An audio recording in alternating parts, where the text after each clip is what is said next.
उत्तर मुंबई के बीजेपी सांसद गोपाल शेट्टी साहब, उनसे जानते हैं सर किस तरह से तैयारी और प्रचार प्रसार शुरू हो रहा है।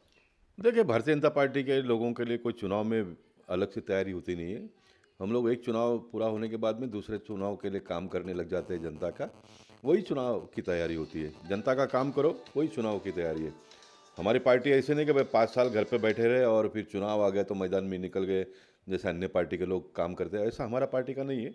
हम लोग पहले दिन से ही काम करते हैं और ठीक है, चुनाव का एक प्रोसेस होता है, उस प्रोसेस को भी पूरा करने के लिए जो करना पड़ता है वो करते हैं, इससे ज़्यादा कुछ नहीं।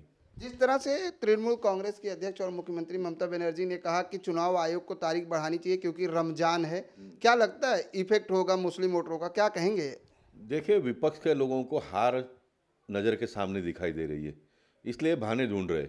अब चुनाव के रिजल्ट के बाद में मीडिया के लोग पूछेंगे आप कैसे हार गए, तो उनको ये बताने का भाई देखो, रमज़ान के महीने में चुनाव कराया इसलिए हम लोग हार गए, हमारे वोटर बाहर आ नहीं पाए। ये इनको अगर इतना ही रमज़ान के बारे में प्रेम है तो ये चुनाव ही नहीं लड़े, ना लड़े चुनाव, अगले 5 साल के बाद में लड़ो। है ना मोदी जी सक्षम देश चलाने के लिए, आप क्यों चिंता करते हो? बिल्कुल, मोदी जी सक्षम है देश चलाने के लिए। एनसीपी प्रमुख शरद पवार भी चुनाव मैदान में आने वाले थे, लेकिन आज उन्होंने चुनाव मैदान से ये कहा कि हम चुनाव नहीं लड़ेंगे क्योंकि घर से 2 लोग लड़ रहे हैं, क्या कहेंगे? घर से 2 लोग, ये उनको पहले पता नहीं था क्या?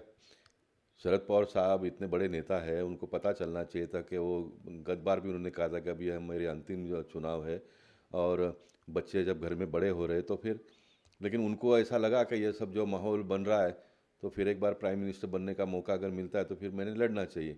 लेकिन अभी शरद पवार जी को पता चल गया है कि कोई चांस लगने वाला नहीं है, मोदी जी जीतने वाले हैं, एनडीए की सरकार आएगी, इसलिए वो बैकआउट हुए हैं, ऐसा मेरा मानना है। उन्होंने कहा कि युवाओं को चांस मिले इसलिए मैं बैकआउट हो रहा हूँ। मैं वही बोल रहा हूँ ना कि उनके घर में युवा है, ये शरद पवार साहब को अभी पता चला क्या? उनको पहले से ही पता था? ऐसा कुछ नहीं है। शरद पवार साहब लालच में आ गए, उनको लगा कि भाई एनडीए का एकजुट हो रहा है तो कुछ बात बनती है, तो मैंने भी प्राइम मिनिस्टर के रेस में रहना चाहिए, ये उनकी शायद सोच हो सकती है।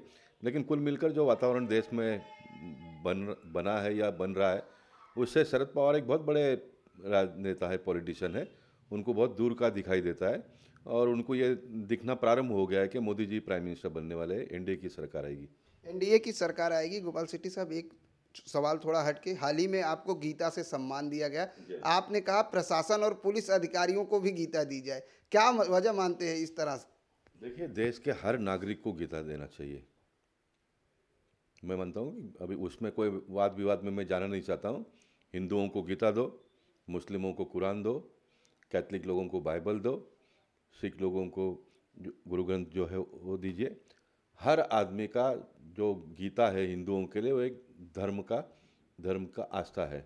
जैसे कोर्ट में भी गीता के ऊपर हाथ रख के कहते हैं कि मैं गलत नहीं करूँगा, वैसे हर नागरिक ने गलत नहीं करना चाहिए, अच्छा करना चाहिए, सच्चा करना चाहिए, देश हित में करना चाहिए।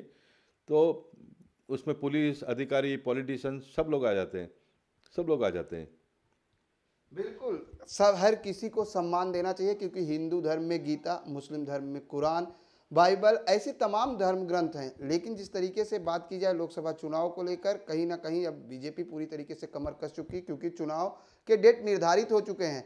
ऐसे में जो लोग ये कहते हैं कि युवाओं को चांस दिया जाए, उनका साफ तौर से गोपाल शेट्टी जी का कहना है कि सबको पता है कि अब एनडीए की सरकार बनेगी और देश के प्रधानमंत्री नरेंद्र मोदी फिर से बनेंगे एक बार प्रधानमंत्री, वही सोचकर लोग आगे पीछे कर रहे हैं। कैमरामैन देवानंद सिंह के साथ प्रदीप शर्मा, इन 24 न्यूज, मुंबई।